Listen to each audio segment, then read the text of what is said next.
আসসালামু আলাইকুম রহমতুল্লাহি অবরকাতুহু।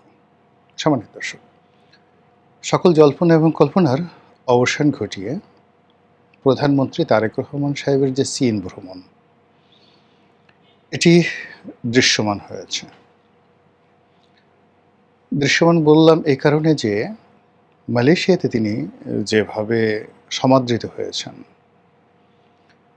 ঠিক তার সঙ্গে যদি আপনি তুলনা করেন, সেক্ষেত্রে তার চীন যাত্রার যে প্রাথমিক স্তর, যিনি মালয়েশিয়া থেকে চীনের ডালিয়ানে গিয়েছিলেন, সেই ডালিয়ানে তার আগমনটি আমাদের দৃষ্টিতে আসলে মালয়েশিয়ার মতো হয়নি। আবার সেই ডালিয়ানের যে ইকোনমিক ফোরামের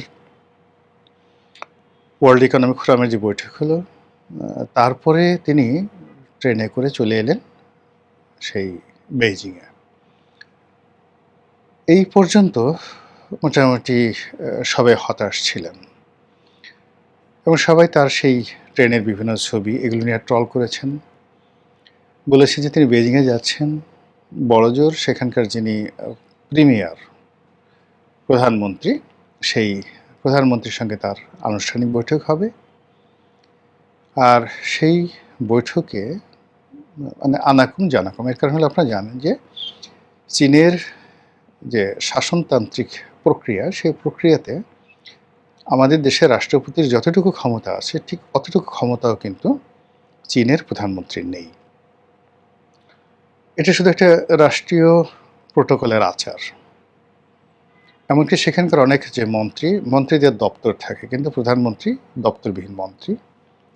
তো কাজে সেই দপ্তরবিহীন একজন মন্ত্রী, তার সঙ্গে তারেক রহমান সাহেবের দেখা সাক্ষাৎ হওয়া পর্যন্ত লোকজন বলেছিল, আরে বাদ দাও, এত সোজা চীনের মন পাওয়া? এটা কি শেখ হাসিনার জমানা? এটা কি আওয়ামী লীগ যে তাল গাছের নিচে বিষিয়ে দিয়ে একদম এয়ারপোর্টে তছনছ করে ফেলবে? দেখো দেখো দেখো কিভাবে যাতায়াত করছে। তো এই যে জিনিসগুলো, এই জিনিসগুলো নিয়ে আমাদের দেশের যারা অস্থির মানুষ, সাধারণ মানুষ, সবারই বুক দুরুদুরু করে। বিএনপির লোকেরও বুক দুরুদুরু করেছে, আওয়ামী লীগের লোকজনেরও বুক দুরুদুরু করেছে। আওয়ামী লীগের সঙ্গে ইদানিং বাংলাদেশের অনেক বিরোধী দল, অনেক পক্ষ বিপক্ষের লোকের যোগাযোগ হচ্ছে এবং তারা যে কোনো কারণে তারেক রহমান সাহেব বা সরকারের প্রতি, হয়তো দেশে যারা আছেন উপরে উপরে সরকারের সঙ্গে খুব ঘনিষ্ঠতা দেখাচ্ছেন, জাস্ট লাইক এ মুনাফিক, কিন্তু তলে তলে তারা সরকার বিরোধী যত পক্ষ আছে সবার সঙ্গে তাদের সখ্যতা রয়েছে। তো তারা দোয়া করেছেন, দরুদ পড়েছেন যে আল্লাহ এমন একটা শিক্ষা দাও চীন দেশে, যেন এসে আর মুখ দেখাতে না পারে। তো এদেরই যে বিভিন্ন বট বাহিনী আছে, তারপর তাদের যে সকল সমর্থক আছে, তারা ইন্টারনেটে বিভিন্ন প্রোটোকলে বলার চেষ্টা করেছিল যে এই চীন যাত্রা মানে একেবারে ফ্লপ হবে। চীন মানে তাকে কিছুই দেবে না, কিছুই বলবে না, ইত্যাদি ইত্যাদি। আবার অনেকে বলার চেষ্টা করেছেন যে প্রেসিডেন্ট শি জিনপি, তার সঙ্গে তারেক রহমান সাহেবের দেখাই হবে না, দেখা হলে বড়জোর করমর্দন, মানে হস্ত মিলানো, এই পর্যন্তই। কিন্তু আমি যেটা বলেছিলাম ব্যক্তিগতভাবে আমার অভিজ্ঞতা থেকে, যে যদি বেইজিংয়ে আগমন করার সঙ্গে সঙ্গে আগের ভিডিওটা দেখে নেবেন যদি কারা মানে হয়, মানে আমি এটা উনি ডালিয়ান আসার পর বলেছিলাম যে ডালিয়ানের এই পর্বটি আসলে তাদের সরকারি প্রোটোকলের মধ্যে পড়ে না। সরকারি প্রোটোকলটা হলো বেইজিংয়ে। তো সেই বেইজিংয়ে যখন তিনি আসবেন, নর্মালি চীনের যে গ্রেট হল আছে, সেই গ্রেট হলে তাকে গ্রহণ করা হবে এবং গার্ড অব অনার প্রদান করা হবে। যদি সেটা করা হয় তাহলে এক ধরনের ফলাফল, আর যদি সেটা না করা হয় তাহলে এক ধরনের ফলাফল। কিন্তু দেখা গেল যে এখানে তাকে গার্ড অফ অনার প্রদান করা হয়েছে। ইট মিনস প্রধানমন্ত্রীর নেতৃত্বে যে গার্ড অফ অনার প্রদর্শন করা হলো, এটা কন্টিনিউ করবে প্রেসিডেন্ট শি এর অনুষ্ঠানে, এবং ঠিক সেম ঘটনাটা ঘটেছে। তো এরপরে তিনি গেছেন যে তিয়ান আনমেন স্কোয়ারে যে বিপ্লবীদের যে চীনিয়া বিপ্লবীদের যে সমাধিসৌধ রয়েছে, সেই সমাধিসৌধে তিনি গেছেন এবং সেখানে তাকে যথাযথ আমাদের সাভার স্মৃতিসৌধে গেলে যে ধরনের প্রোটোকল দেওয়া হয় ঠিক ওইরকম প্রোটোকল তাকে সেখানে দেওয়া হয়েছে। সর্বোপরি চীনের যে প্রেসিডেন্ট, সেই প্রেসিডেন্টের সঙ্গে তার কর্মর্দন, তার বডি ল্যাঙ্গুয়েজ, এটা দেখে মনে হয়েছে যে চীন ধৈর্য ধারণ করতে চাচ্ছে। তারা বাংলাদেশের যে বাস্তব সমস্যা, তারেক রহমান সাহেবের যে বাস্তব সমস্যা, এটা তারা বুঝতে পারছে।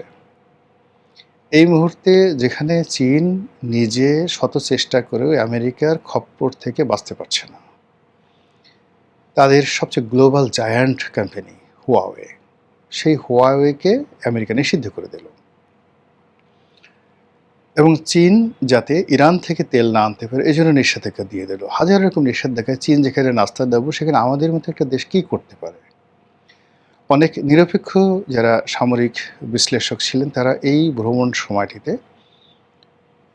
সবাই বলার চেষ্টা করেছেন যে চীনের প্রেসিডেন্ট শি জনাব তারেক রহমান সাহেবকে একটি যৌক্তিক সময় দেবেন, যাতে করে যেটিকে ইংরেজিতে বলা হয় অ্যাডাপশন, অর্থাৎ মার্কিন যুক্তরাষ্ট্রের সঙ্গে তার যে চুক্তি হয়েছে, ভারত তাকে যে প্রেশার দিচ্ছে, দেশের যে উদ্ভূত বাস্তব অর্থনৈতিক সমস্যা রয়েছে, এই সমস্যাগুলোর সঙ্গে সরকার যেন মোটামুটি সামঞ্জস্য রক্ষা করে টিকে যেতে পারে। কিন্তু আঁতুড় ঘরে যদি সরকারের টুটি চেপে ধরা হয়, তাহলে এই সরকার মানে কোনো পক্ষের জন্য ভালো হবে না এবং এটা আবার একটা যাকে বলা হয় মিলিটারি ডিক্টেটরশিপের দিকে চলে যাবে, একটা ফ্যাসিবাদের দিকে চলে যাবে।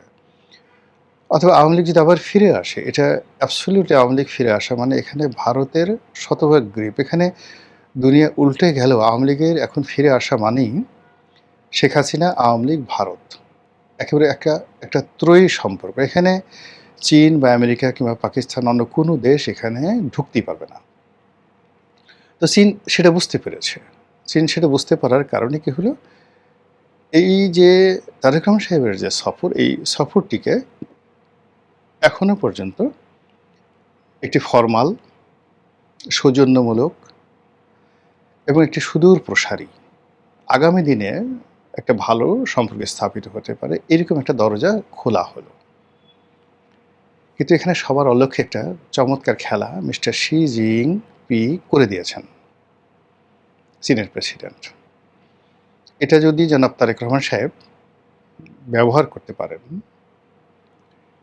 তাহলে তার জন্য একটা চমৎকার যাকে বলা হয় ডিপ্লোম্যাটিক ইনস্ট্রুমেন্ট তার হাতে চলে আসবে।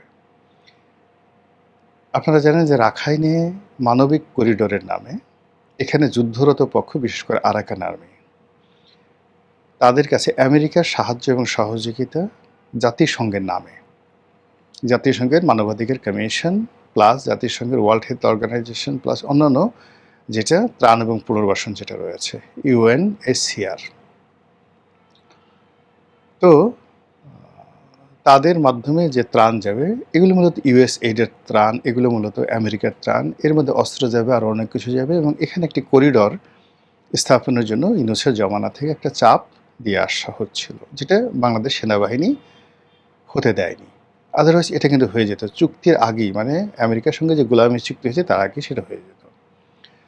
তো সেটা যাতে আমেরিকা ভবিষ্যতে করতে না পারে এজন্য চীন সে প্রথমে একটা শর্ত দিয়ে দিয়েছে বা বলেছে যে তারা একটা মানবিক করিডোর নয়, একটা করিডোর চাচ্ছে।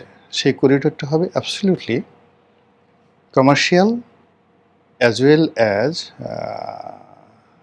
যাকে বলা হয় মিলিটারি ট্রানজিশন।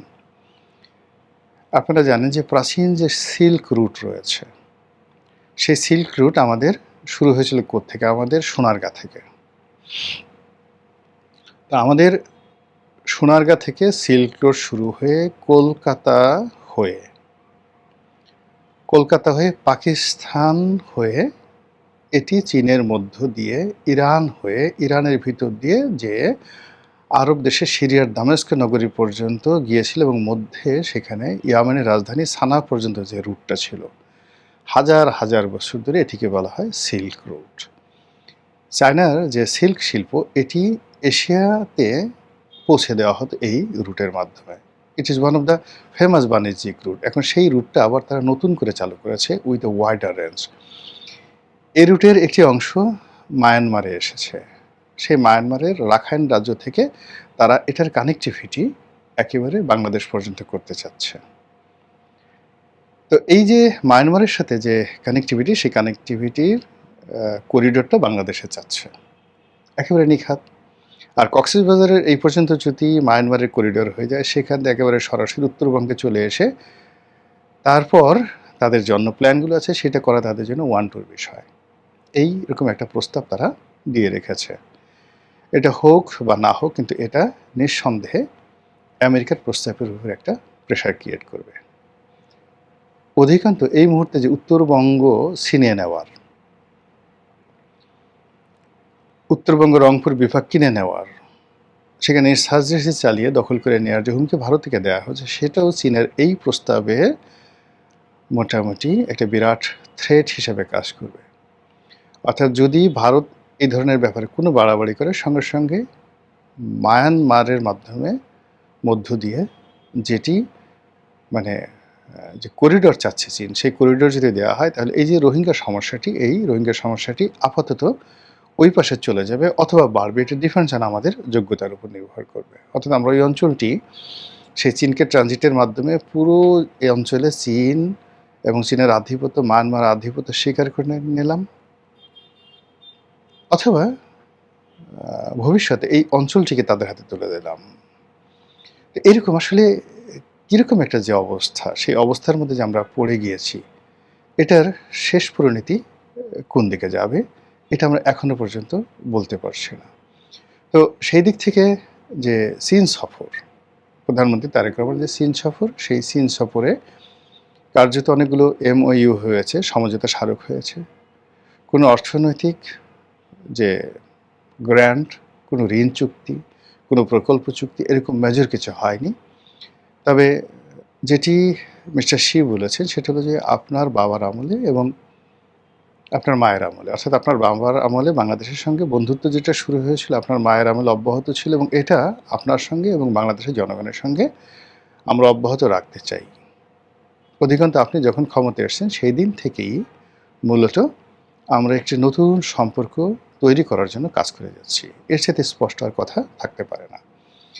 এখন এই যে তারেক রহমান সাহেবের চায়না ভ্রমণ, এটাকে কিভাবে সরকার ম্যাটেরিয়ালাইজ করে, কিভাবে এটাকে মিনিমাইজ করে with the American relationship as well as with the Indian relationship, এটা আমাদের কূটনৈতিক দক্ষতার উপর নির্ভর করবে। মহান আল্লাহ আমাদের সবাইকে হেদায়েত দান করুন, হেফাজত করুন। আসসালামু আলাইকুম ওয়া রাহমাতুল্লাহি ওয়া বারাকাতুহু।